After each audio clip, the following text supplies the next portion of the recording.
Jai Hind friends, welcome to Step for Special. Today in this video we will discuss DED-MR paper experimental learning in special education कि किस प्रकार से जो experimental learning है special education में विशेष बच्चों के लिए एट दिगम में हेल्पफुल होती है। आइए इसको जानते हैं।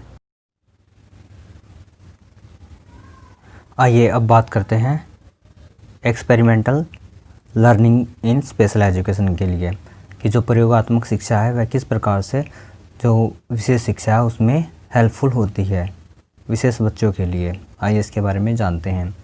प्रत्येक बालक के लिए शिक्षा बहुत ज़रूरी है। किसी भी ज्ञान को प्राप्त करने के अनेक माध्यम हो सकते हैं। इसमें से एक्सपेरिमेंटल लर्निंग अनुभवात्मक शिक्षा का एक मोड है जो बालक को पास्ट के किए अनुभव के आधार पर नया ज्ञान प्राप्त करने में सहयोग करता है। जब हम विशेष आवश्यकता वाले बच्चों के लिए शिक्षा की बात करते हैं तो इस अवस्था में एक्सपेरिमेंटल लर्निंग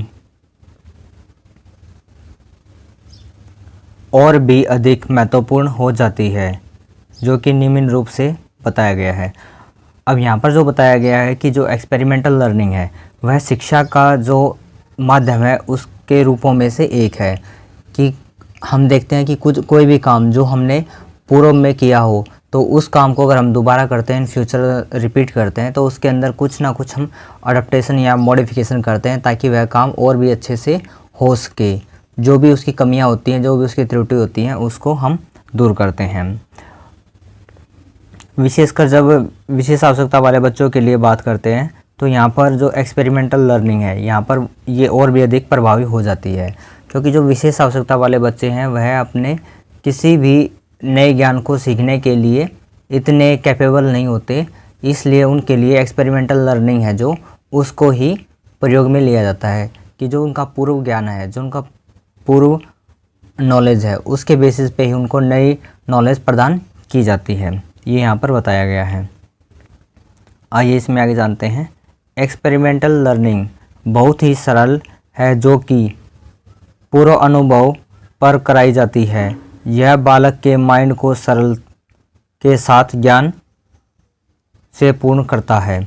अब यहाँ पर बताया गया कि जो एक्सपेरिमेंटल लर्निंग है यह बहुत ही इजी कॉन्सेप्ट है कि इसके थ्रू जो बच्चा है उसको नया ज्ञान देना बहुत इजी हो जाता है, क्योंकि कुछ ना कुछ जो उसका पूरा अनुभव है वह बच्चे के ज्ञान में बहुत हेल्पफुल होता है, जो कि उसके माइंड में कहीं ना कहीं उपस्थित होता है, जिसके आधार पर बच्चे को नया ज्ञान प्रदान किया जा सकता है, जो कि बच्चे को ज्ञान प्रदान करने में सहायक होता है। ये यहाँ पर बताया गया है।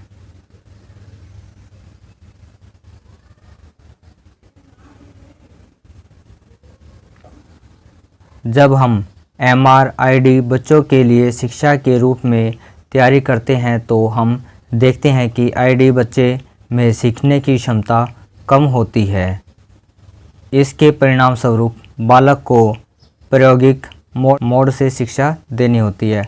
अब यहाँ पर बताया गया कि जब हम विशेष आवश्यकता वाले बच्चे, विशेषकर जो MR है, मानसिक रूप से मंद है, उन बच्चों को जब हम शिक्षा देते हैं तो यहाँ पर जो बच्चों की शिक्षा के लिए जो तैयारी करनी होती है वह और भी महत्वपूर्ण हो जाती है, क्योंकि जो विशेष आवश्यकता वाले बच्चे हैं उनके अंदर जो लर्निंग कैपेबिलिटी होती है, जो उनका IQ होता है, खासकर जो ID बच्चों का IQ होता है वह सामान्य से कम होता है, जिसकी वजह से वो किसी भी लर्निंग को करने में सक्षम नहीं होते। वो धीरे धीरे करके नए जो ज्ञान है उसको अर्जित करते हैं अपने पुराने जो एक्सपीरियंस के आधार पर। ये यहाँ पर बताया गया है। बालक विशेष रूप से अपने द्वारा किए गए कार्य को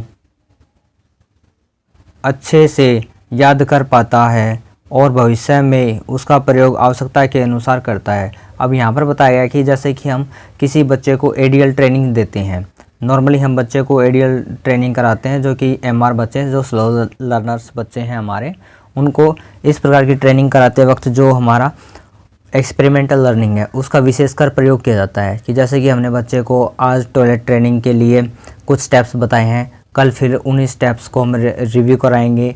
2-3 बार रिव्यू कराने के बाद बच्चा उस स्टेप्स को अच्छे से फॉलो करने लग जाता है। फिर नेक्स्ट स्टेप के बाद हम धीरे धीरे करके जो ADL ट्रेनिंग है उसमें आगे बढ़ते हैं।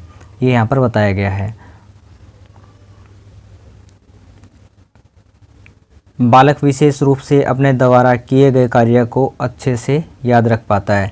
अब यहाँ पर जो हमने बच्चे को एडीएल ट्रेनिंग दी है, तो बच्चे ने खुद अपने हाथ से उसको प्रैक्टिकल किया है, उसका एक्सपीरियंस किया है, तो उसके बेसिस पे ही बच्चा उसको अच्छे से याद कर सकता है और भविष्य में आवश्यकता के रूप में उसको प्रयोग कर सकता है। यही जो एडीएल ट्रेनिंग होती है, इसका उद्देश्य होता है कि बच्चा सेल्फ डिपेंडेंट बन सके। जो एक्सपेरिमेंटल लर्निंग है, ये इसके लिए बच्चे को बहुत सहयोग प्रदान करती है, ये यहाँ पर बताया गया है।